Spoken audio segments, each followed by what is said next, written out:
Where's the money? There's nearly 7,000 high net worth individuals moving into the UAE, and these wealthy people are wanting to invest. What are the main reasons people failing here? Investors, generally speaking, will not invest in an idea. What are the things to look at just to protect yourself from failure? One of the key areas is that your business has got to be of interest to somebody else. What are those little nuances to look at that you'll see this person is serious? You've got to kiss a lot of frogs to get the prince. Who are these investors?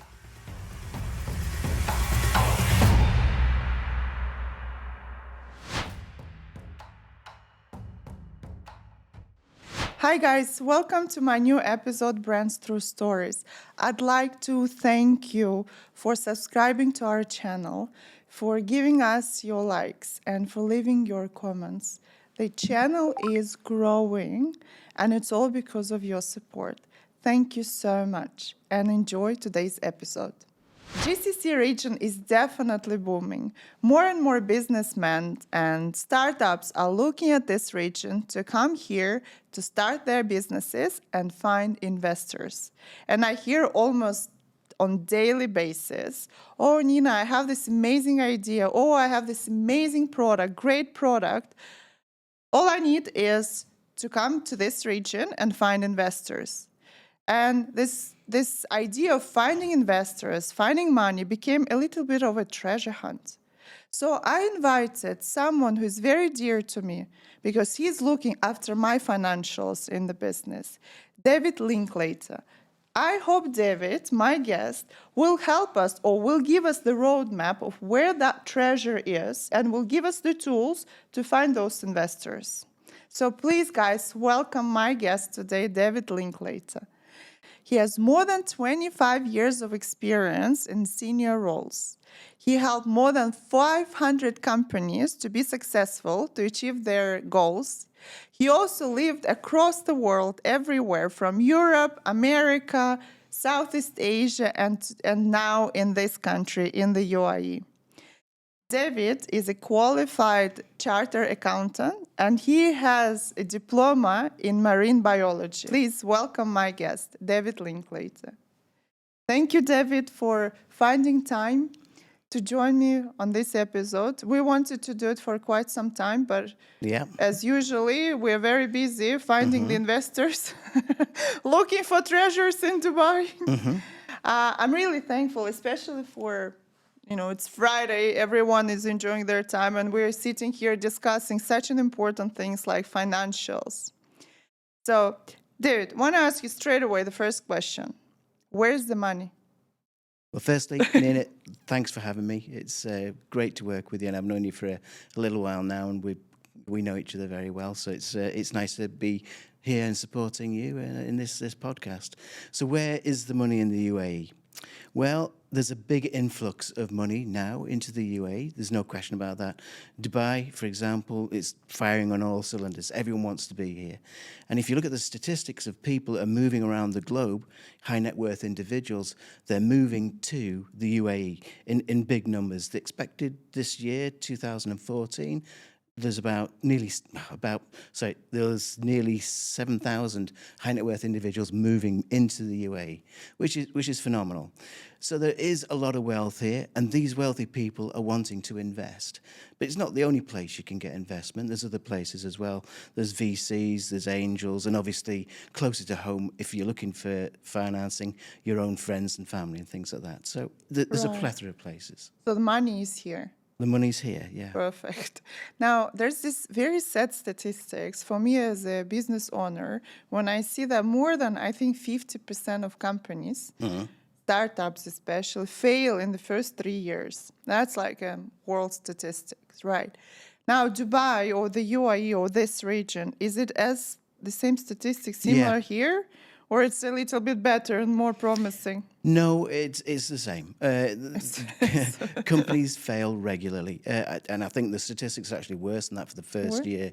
I think that over 85% of them fail in the first year. Yeah. I don't read the news where there's more than 50%. Yeah.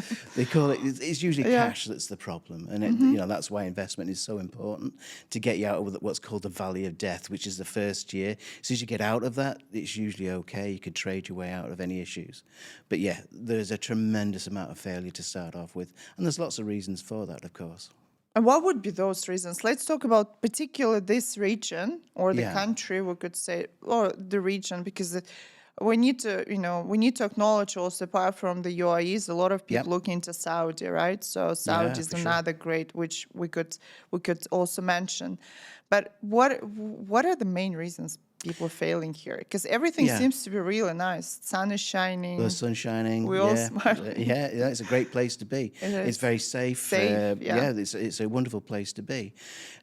But there are lots of reasons why companies fail. The predominant reason is they run out of cash, but that's a symptom of other things that have happened before. Perhaps the company hasn't researched very well the marketplace. There may not be a market. They may manage cash very badly. We see many examples of entrepreneurs who are very generous to their customers by giving them long terms and very generous to their suppliers by paying them earlier. So you're then running out of cash quite quickly. That's one of the symptoms. It may be that you've not got a roadmap yourself. You don't have a business plan in place, which is super important to understand, what's coming down the pike. Can you avoid that pinch point in cash? What do you need to do? So there's lots and lots of reasons why companies fail. Those are just a sort of an example of typically what an entrepreneur will face. So it's very similar to anywhere else in the Yeah, world, right? 100%, yeah. So the investors are not more generous here. They still look for the right business plan, the right product, Yeah. right customer mix and market. And Yeah, you're absolutely right. One thing about high net worth individuals, they don't throw money at people. They are very cautious with their money. So setting up here, you have to have a good idea, and having an idea is not enough. Investors, generally speaking, will not invest in an idea. You've got to have had some sort of experience. You have to have started the business. You've got to be able to show that you're actually making money. You've got scalability, and it's something that investor is interested in as well. so if I give you this scenario, which I've also Yeah. seen among the people I've met, so something that, I have a great idea in my part of the world, Europe, let's say. I got ticket to Dubai Okay. and I have money for the license. Okay. How successful that is. Um, All I need is just to find investors. If you've got an idea, that's fine, but I would suggest that you actually start the business. Whether you start it in Europe or you start it here, at least have the seed of your idea with like a proof of concept, if you like. It actually works. And if you're confident about that and you've got at least some backing, say, from friends and family, it's important to have that backing as well, because it's not just about money. It's also about having the right kind of people around you to encourage you to do what you need to do. If you're here buying the license, obviously it is expensive getting a license. It's not like Europe. You can set up pretty much straight away and continue. But the advantage here is the taxes. There are taxes here now, but they're really low. And there's no personal taxes. So a lot of what you can make, you can take home with you, which is great. So once you're here, you can establish the company, usually in a free zone, we'd recommend, and then start looking for your investors. Not difficult to find them. It's difficult to get them to partner with the money. All right. So they're all here, but Yeah. and that's the next question. So the investors, how different are they? Who are these investors? Like, if we were to define them a little bit, and Yeah. how different they are, let's say, from the U.S., Europe, Asia, because you've been everywhere, right? Yeah, So yeah, no, there's a lot of similarities in all honesty. I think that they come in a number of buckets, if you like. So you've got the angel investors and the accelerators, which are small seed investments for a small amount of equity. They're usually pretty good ways of getting into the sort of business ethos or the business community, if you like. Beyond that, once you start getting a bit bigger, there's VCs, venture capitalists. They'll take more of the company, but for a bigger slice, bigger piece of money, that's for sure. But if you're not at that stage or you're not got that business ready, I would recommend networking. There's a lot of value in networking. I mean, Dubai is a business town as well, and there's a lot of networking events you can go to, and it's hitting the right ones. So there's a lot of family office events that you can go to, and these are where the big high net worth individuals are, and they're interested in investing their money. That's what they're here for. They don't want to have the money in the bank. They want to invest it to grow it, and being in these kind of environments, these networking events are where you'll find these kind of people. And I agree with you. There's a lot of networking events. Yeah. A lot. And that's why, how could I know that this is the right? So what if I'm new here and I don't really have a lot of contacts here? Yeah. So how would I know this networking event is right for me, or this is the right one where I'll go and truly find them rather than seeing people trying, like me, trying Yeah. to pitch for Yeah, I think, look, investments? there's plenty of online support as well. So Uh-huh. the events are through, websites, Eventbrite and things like that. You can see that there are lots of generic networking events, and we go to those as well. For my business, it's important to, spread that net as wide as possible. But once you start going to these network events, you'll start making connections with other people, and there are serial networkers, if you like, that are very much in contact with the people. If you can meet those and tell them what you're looking for, they can put you in touch with the people. So the more of the networking you do, the more successful you're likely to be. I mean, it's a numbers game at the end of the day. I mean, you've got to kiss a lot of frogs to get the prince, basically, and Yeah. that means meeting a lot of people. So those frogs. Do you know, it's when we're in our countries, I think that whole cultural nuances, it's clear, it's a bit closer to us, right? Yeah. We can see by gestures, the language the person uses, and so on, and it's the same blood, literally. Yeah. Right? It's easy to guess here with such a diverse, the number of nationalities, diverse country. What are those little nuances to look at that you'll see, this person is serious, he does understand networking, he can introduce me truly? Because the reason I'm asking is because I've seen, every time I see on WhatsApp a picture of Sheikh Yeah. or king and so on, I think straight away that person is not serious. Yeah. That's for me one of the tick boxes. The minute I see a sheikh or something, okay, that question mark, just double check. Yeah, I'd question that So as well. what are those? What are those? The red flags to look for? Yeah, somebody called a sheikh, you're very rarely likely to meet them. We do see them occasionally, we Yeah. do meet them, but you're generally speaking to their kind of family office. Yeah. Those people are involved in the investment. They will not make a decision on their own, so that's very clear. I think that when we do speak to people that have money and ready to invest, there's certain signs that they're interested in. That, if they keep coming back to you and rather than you keep constantly phoning them. People are very polite here as well. That's one thing Yeah. about Dubai. They'll be very polite. They'll tell you they can help you, but really they don't have much interest in you. People come and if people are phoning you back, they are interested. But if you're constantly chasing them, that may not necessarily be a good fit for you. And people are super polite. They'll be always very polite to your face. They'll tell you that they can help you, but in actual fact, they're just being polite. They perhaps don't have any interest in you. So, the things to watch out for are not necessarily what happens while you're speaking, but what happens afterwards, whether the follow-ups are really positive, whether you get an extra meeting out of it, these sort of things. Yeah, and I think that, you're right. At the event, I think everyone's super polite, super friendly, easy. It feels like it's so easy to get a connection. Yeah. But you're right. The real check is what's after that. Do they pick up the phone? Yeah.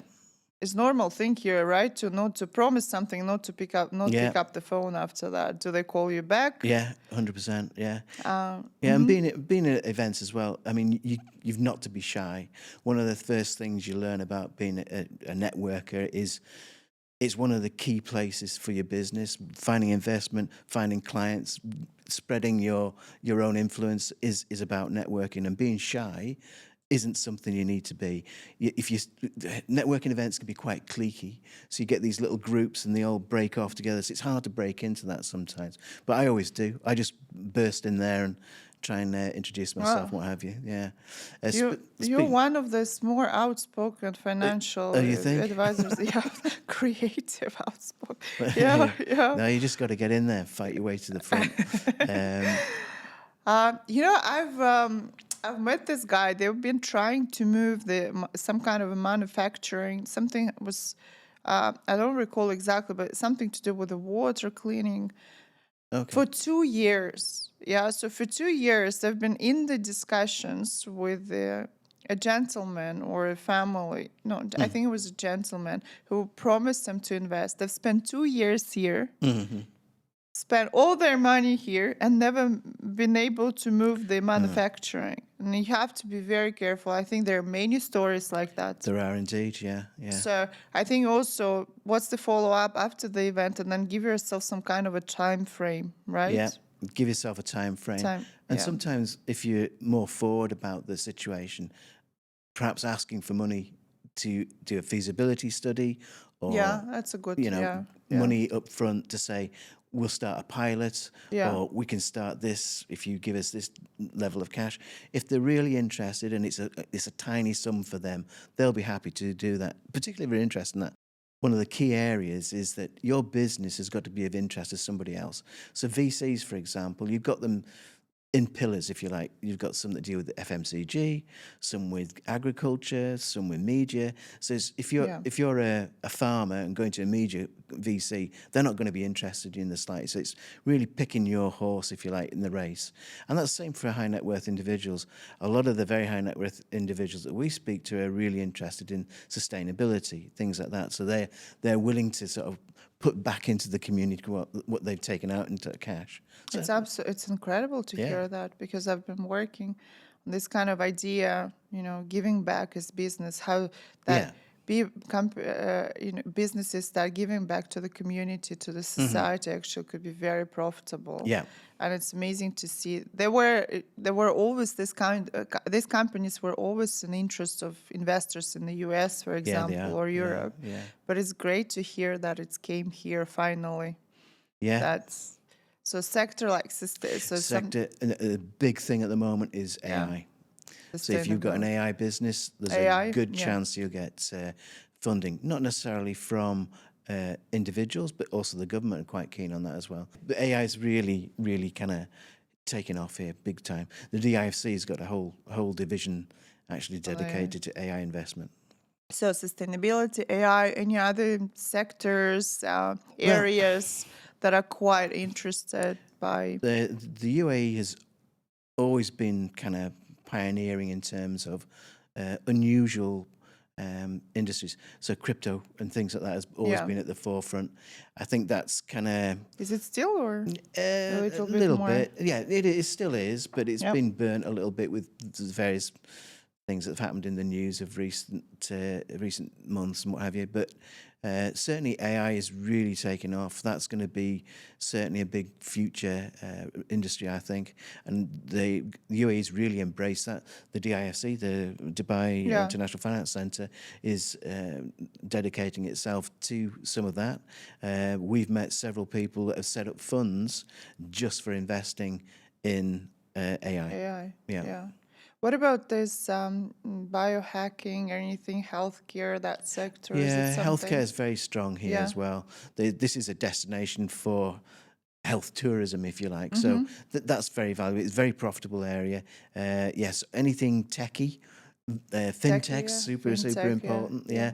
Agrotech is very up there as well. So yeah, lots of industries that are very interesting to some investors and high net worths. Education, is there, because I know they want to Yeah. do the knowledge-based economy, especially in Abu Dhabi. Is it something or? Yeah, no, it's still there. That really is another area that's been of interest. Funny enough, we've got several clients who are in the education field, and in sort of combining that with tech as well. So you've got sort of coding for children and things like this. It's an educational company that's done really well. Right. So money is here, investors are here, they Yeah. are looking. Where to find them? Networking events. Start there, Yeah. right? Network. Do it, don't be shy. Don't be shy. Don't be shy. Yeah. Now, you find these people, Yeah. they're interested. That cultural, is there a difference in terms of the culture, right? Is there anything that I need to pay attention to in terms of the cultural nuances when I'm talking to this? And let's say investors from this region. Yeah. So not the high net worth individuals who are Yeah. expats, but more local. Yeah, Family businesses. Yeah, there are some significant differences, and I think one of the key things is it's a slow burn to get in to a local sort of family and things like that. It's all about trust, and you have to demonstrate that trust. It's building it through doing work for them, it is a slow burn, as I say, but once you're in there, doors open because local people are linked to other local people, and it's kind of a very kind of networked environment, if you like. So they'll be able to introduce you to other people, and that's one of the. I mean, I know some people that have just set up businesses around introducing locals to other sort of outside expats that may be able to help Business them. like that? Yeah, there are. Yeah. Just a business where I introduce my local friends to other people and take Yeah, money there for is. it. Yeah, yeah, Oh, wow. yeah, yeah. They charge a lot for Okay, it. right. Uh-huh. Yeah, Yeah, so a little bit, yes, I think it's a lot of relationships built on trust, like you it said. is. Yeah, Yeah. yeah. It is. Particularly that I think that as I said before, people with money don't throw it at you. They want to be able to invest in it, but they also have to invest in you because that's part of the investment as well. It's not about earning money at the end of the day, pulling it all back from you. It's about investing in you. And it could have long-term effects because if they see that you've done a good job and you're able to do Yeah. a return for them, they're going to say, well, actually, you know what, Nina did a fantastic job. Let's invest in our next project. We'll do really well there. So it is about trust, and it is about developing a kind of a relationship that is long lasting. They can see value. You can see value in each other. Yeah. And I think this is something that I've noticed that maybe in Europe, in other part of the world, businessmen are a bit in a rush. We're in a rush here also, Yeah. once we start working together. But building that relationship, no one is in the rush here, right? No. From that side, I mean, from the investor side or locals and No. population. No. And I tell my friends sometimes that I have people whom I've been drinking coffee for 10 years before we started talking about business. Yeah. Just meeting, talking about family, drinking coffee. But I know one day, something comes up. Yeah. And this is normal here. It's a long-term game when we're talking about the It is. Yeah. local families, right? It is very much so. But the rewards are there when you have got the patience and the tenacity to make sure it works for you. Yeah, yeah. And that's how I built my business here, actually. Yeah. It's not something to be proud of that I don't have a proper website yet. Well, But that makes two of us. yeah, but that's all how it was.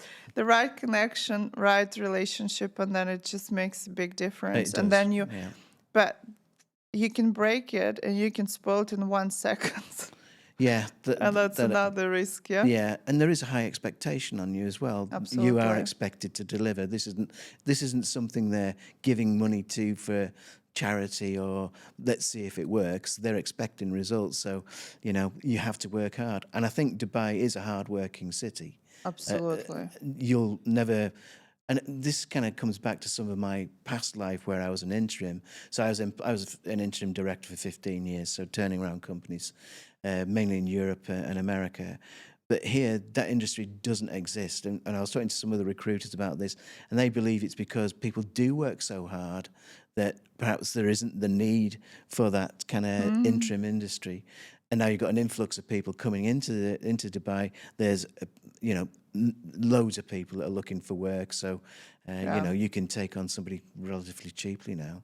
Yeah, that's true. There's a lot of it's when I compare salaries before and today, and I remember it took us. So my first business was more than 20 years ago. We had to beg people around the world to come and work with us because it was like, what is that desert? I don't want to go there.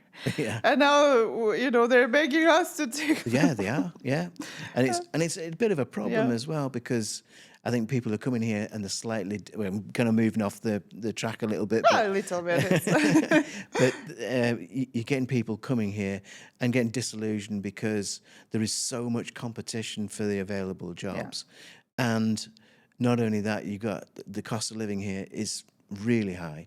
Rental is just stratospherically expensive. But I think that then, if that's going to be a catalyst for you entering into self-employment or setting up your own business, what better thing to do than be here and start your own business here? Yeah, I think, and that whole idea of hard working and competition. So yes, competition is, like I said, it's not just among people here and your companies, the whole world. In the service business like ours, You can provide service from around the world, actually, You right? You can, don't yeah. need to have physical office here. No, So we compete on a global level. yeah, One thing that truly makes us different is the hard work we put into the work, I think like so. a true hard work. Because Yeah. we work we are expected to work all the time, right? I think people don't understand what it's Yeah, like to be an entrepreneur. I think people aspire to that kind of ideology of being an entrepreneur, but still being an employee. Now, at times we meet people that are actually working, and they're actually deciding whether or not they should, pack the job in. And they decide, no, you know what, I'll stick with the money.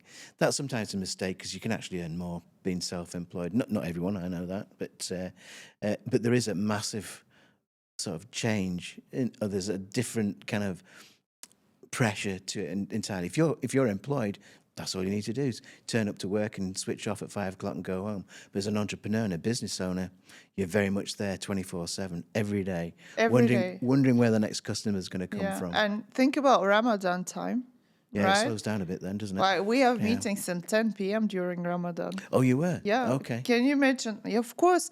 So Ramadan, very simple. I don't know now. Of course, the culture it's a little bit changing now, You're right, it right? has. But before used to be we couldn't drink, like eat, right? And No, you couldn't. outside. It was we were very strict and happy to to adjust our time Yeah. to Ramadan. So we ended up having meetings at 10 p.m. Okay. with our local clients. 10 p.m. was a normal meeting to have. Okay.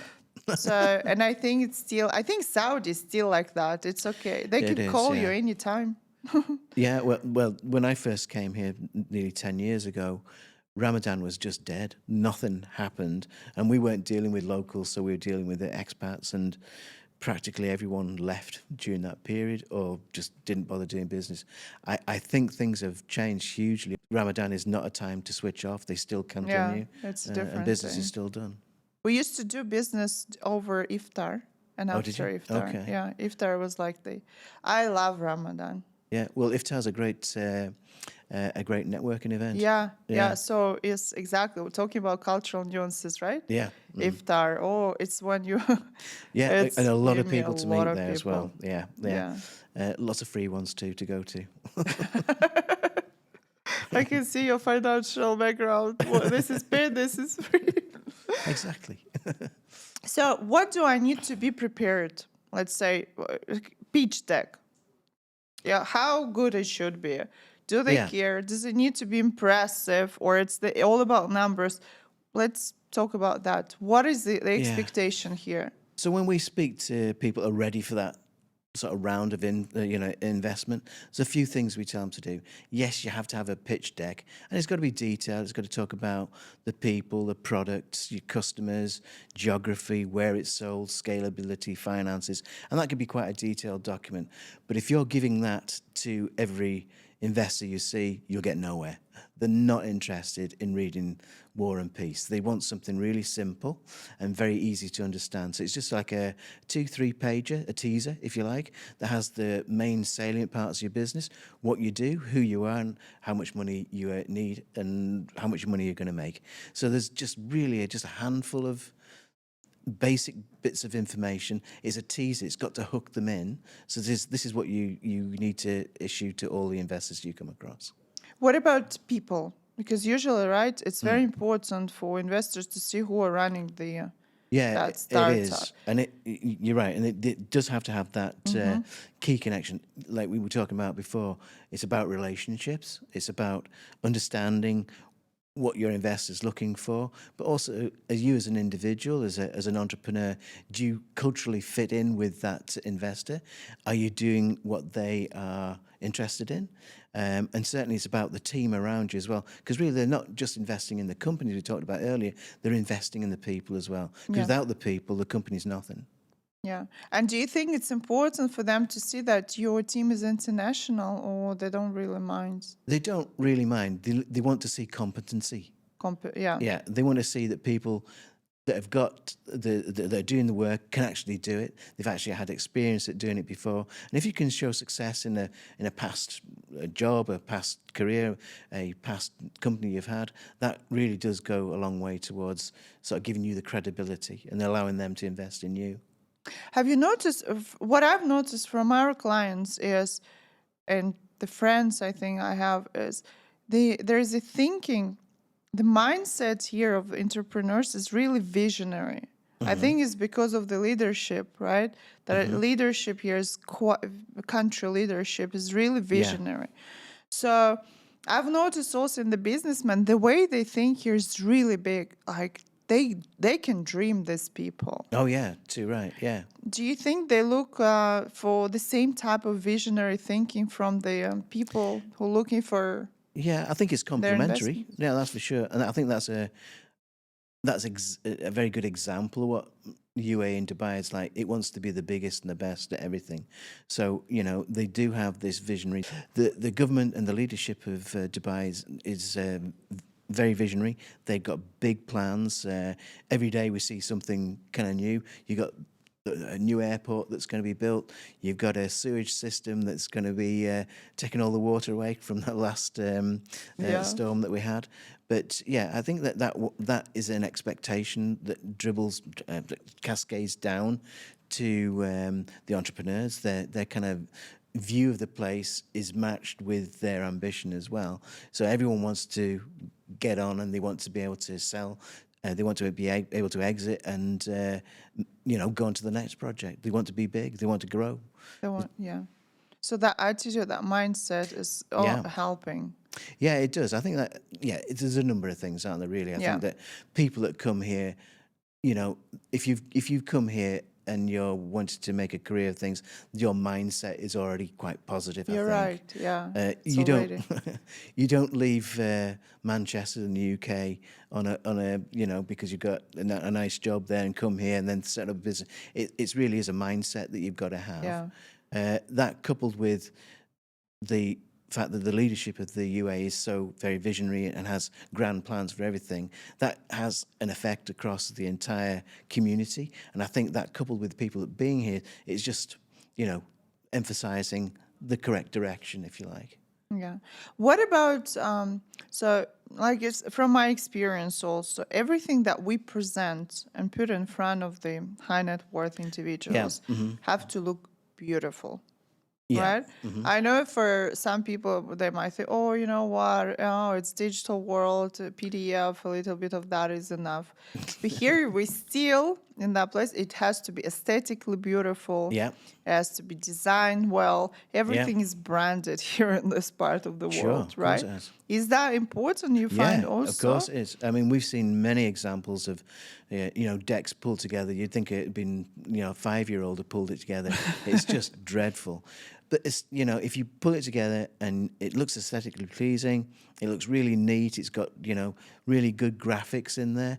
It shows that you care about what you're doing. You've got the mindset that is what they're looking for, of precision. And so, it looks as though you care about what you're doing. Yeah. You've got something there that's neat and tidy, and that's kind of a reflection of what you're trying to sell as well. If you're selling something scruffy, it's not likely to make it as far as the investor's concerned. Yeah, and I'm explaining sometimes we have this huge, the master plans if it comes to the, real estate, for example, something big brochures that we still print. Yeah. Let's say maybe not in Dubai, but if we go to Oman, Saudi Arabia, Kuwait, we print big books to impress. Yeah. And it still works here. Yeah, I bet. Yeah. Beautiful visuals, beautifully packaged, of course, with a lot of sense, right? Yeah, of course. Yeah. Now, just a little more. So you got the money, someone got interested, family office, individual got interested in you, and you have license and you started the business here. What then? What are you say you have to be very careful about? What are the things to look at? To look for, just to protect yourself from failure, from being that crazy statistics that you've mentioned. Okay, yeah, there's a number of things you Yeah. really need to be aware of. Despite the UAE being relatively tax-free, it still has compliances that you have to comply with. No, you have to adhere to. So you've got VAT now, which is in place. You've got corporate tax as well. So those two in themselves, despite them not being very high as a percentage in comparison to the rest of the world, it's 5% for VAT, so it's 20% in the UK. Corporation tax is 9%, so most places throughout the world is between 20 and 40%, Yeah, it's something like that. It's scary quite numbers. high. Yeah. So, being compliant is one thing. And if you're non-compliant, and when you come to sell, perhaps, that'll detract from the value. You've got to be compliant throughout. So that's one thing. Secondly, if you can outsource what you aren't good at, do so. So, for example, if you can outsource the back office functions such as the marketing side of things, perhaps accounting, VAT, tax, all the expected returns you've got to do every year, that will add value because you're paying relatively small sums of money, but guaranteeing you're not going to fall Yeah. over. So Yeah. that's the first thing. I think that then if you're going to employ people here, I mean, fortunately there are a lot of people here that are, in the pool of employment you can draw from. But getting the right people that you need at the right time, they have to be competent. They have to be, they must be able to see the vision that you are. They're not sort of blinkered. This is their job. They have to be broadened. They're broader. They have to be able to cover an awful lot more than just their job description, I would say. Yeah. Because that's part of being an entrepreneur, having the entrepreneurial mindset. So when you're bringing people on board, they also have to have that kind of cultural fit for you. I think one of the worst things that we see is not allowing people to do what they've been employed to do. So if the entrepreneur tends to be a bit more micromanaging, shall we say, that can actually be unhealthy for the company. You're not going to get as far and you're going to stagnate quite quickly. If I could add in terms of the people, what I've noticed also, so let's say, I don't know, I'm coming here from Slovakia or Russia or I don't know, Germany. And there's this tendency of bringing, let's say, outsource a marketing or I don't know, HR role back to your European office. Okay. Right? So let's say you run marketing or you run HR out of your offices in Europe. Yeah. And I think it's a bit of a mistake Yeah. because I've seen it in our among our clients. It's really you need people who understand the region. The region is not as easy as it seems. No, it's got its nuances. That's for sure. Yeah. So Yeah. I would agree with that. So outsourcing for the particular, real Yes. core pieces that are really specific to the UAE, it's good to outsource that. It's cheap as well. But here, outsource it to people here rather than Yeah. Exactly. But if you're outsourcing as well, rather than employing somebody to do it, it allows you then to have access to people that've got a far broader range of knowledge as well. So economic substance, for example, not many people know about that. But if you're caught in that net of economic substance, failure to do the compliance can be super expensive. Not filing once can set you back 50,000 dirhams. Give us a little bit more information on this, just So what is economic, to so companies within the UAE, in particular, the law was set up because you had companies like Microsoft, Google, Starbucks, whatever you. They were parking their intellectual property here in the UAE, where you had zero tax, and then they licensed that out to all their satellite companies. So effectively, we're drawing profits from countries outside the UAE to the UAE, so effectively they paid no tax. So that was frowned upon by the European Union, and they insisted that companies that had that kind of setup had to have economic substance. So they have to have SIGA, which is core income generating activity, has to be here. They have to have a management team.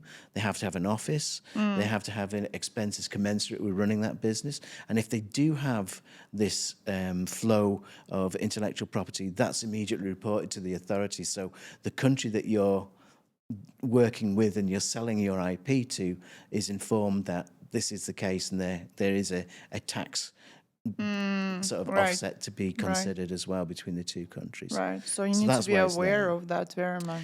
Yeah, and a lot of small companies fall into that bucket. You know, if they've got a holding company, for example, that too can, by its nature of being a holding company, can require economic substance sort of review and perhaps reporting. And failing to sort of notify is a 20,000 dirham fine. So that's quite a Yeah, lot. one Yeah, thing we forgot to mention is the love for fines here. yeah, they love Yeah, fines, and the love fines. yeah, You won't believe, but I've been running this for 20 years, and every year I get fined on two things. VAT. PO box? Oh no, No, this is okay. I remember PO box and my establishment card. Oh right, okay. Every Yeah, year now, it's two fines I pay for, especially establishment card, because I yeah, never use it. yeah. I don't know really what it is for, and I forget when and it never expires like end of the year. It expires sometimes I need to check actually. Again, see, I Oh yeah, forgot. you see if you got.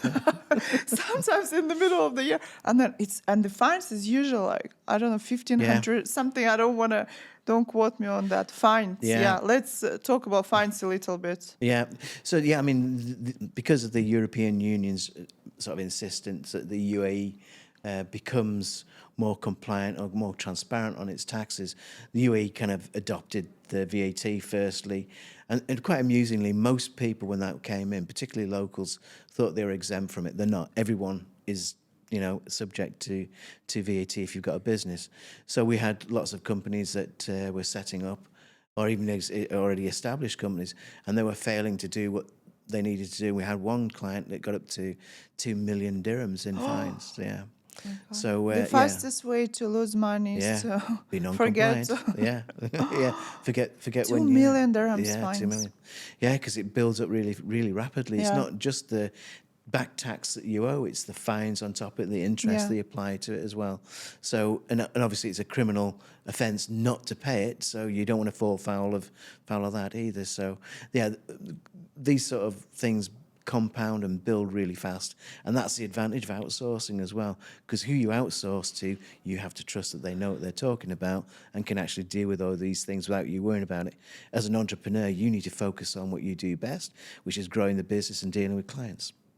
And one more thing to add is you open the company, you got the money, Yeah, but if it doesn't work well, close the company properly. I think yeah, something that also people do not think about that closing the company here is an expensive, lengthy yeah. process. Yes, it is, because you can't just run off. Yeah. Oh, I forgot. Yeah, Yeah, I and forgot. just Yeah, yeah. and disappear.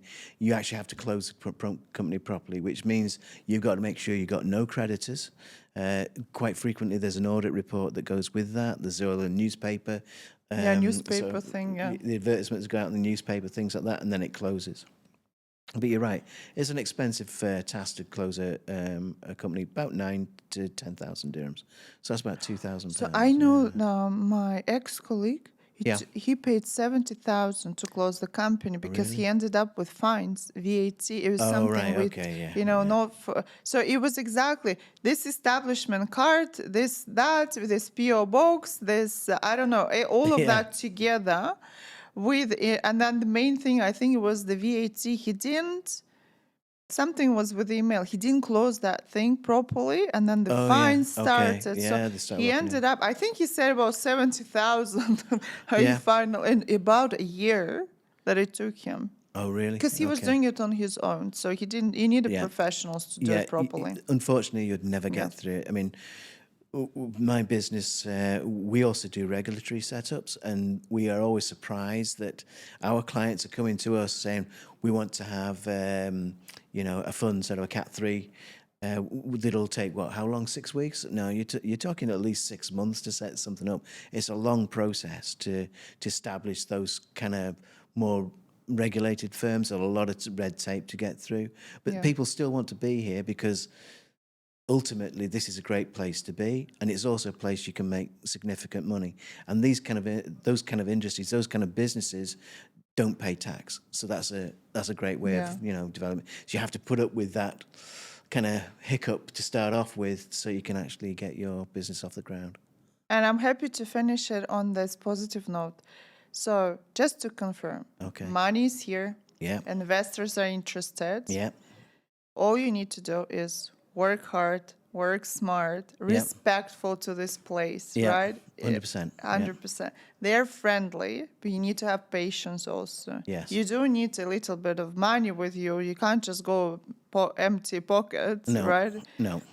Proven concepts and real professionals with you Yes. whom you can outsource the services so they can guide you Yeah. on this exciting journey That's of that's a very entrepreneur. good summary. Yes, yeah. But in general, it's a beautiful place to be. It is. I think I love the place so much. I'm not going to go Yeah. back to the UK. I think there's so many possibilities here, and I want to exploit as many as I possibly can. I think so I've been here 28 years, even more. I Yeah. feel like I've been born here, but I'm a bit older than that. But I think one of the things that this place gave me is the contacts around the world that I could never probably imagine in my life. Because Yeah. this is the place where we all meet. Yeah. Agreed. David, I always ask these 3 questions at the end of each episode, professionals like you, because most of my audience are entrepreneurs and they want to be successful entrepreneurs. Okay. So to be a successful entrepreneur, what do you need to do on a regular basis? That's the first question. The second question, what you shouldn't be afraid of. And the third is what to stay away from. So what to do on regular basis to be a successful entrepreneur. As an entrepreneur, what I do regularly is check my network. That's one of the main things I do. We get a lot of leads, and it comes from,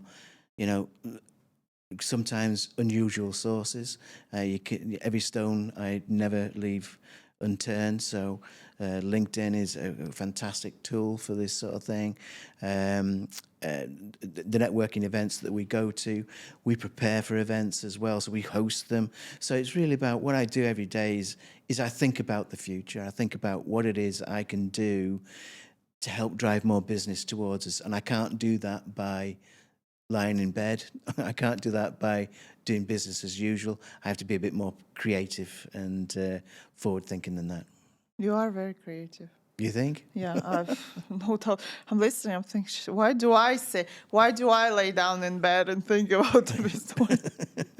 I'm somebody who was running a networking company, because my first business was conferences. Okay. Yeah, 20 plus years ago. Yeah. I knew all the top management in the Middle East. I think all of them by heart, Yeah. like most of them, by name. Yeah.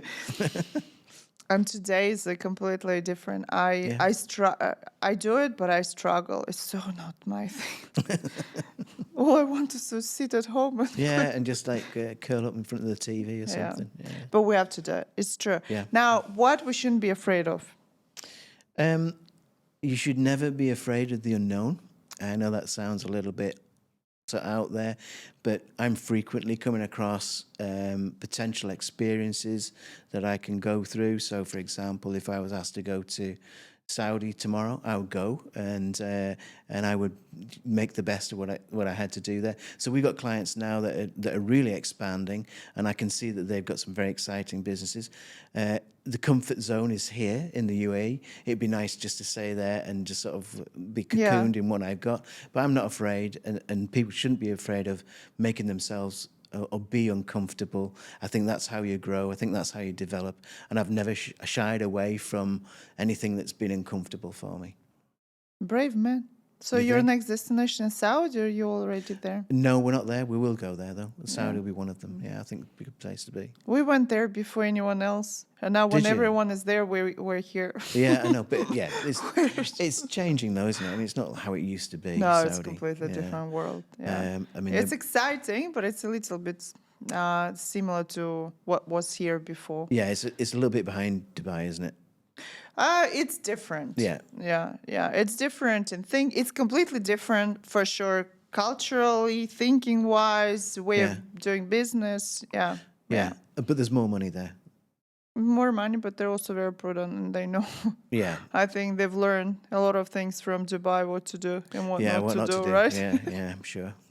Oh, it's a great place also.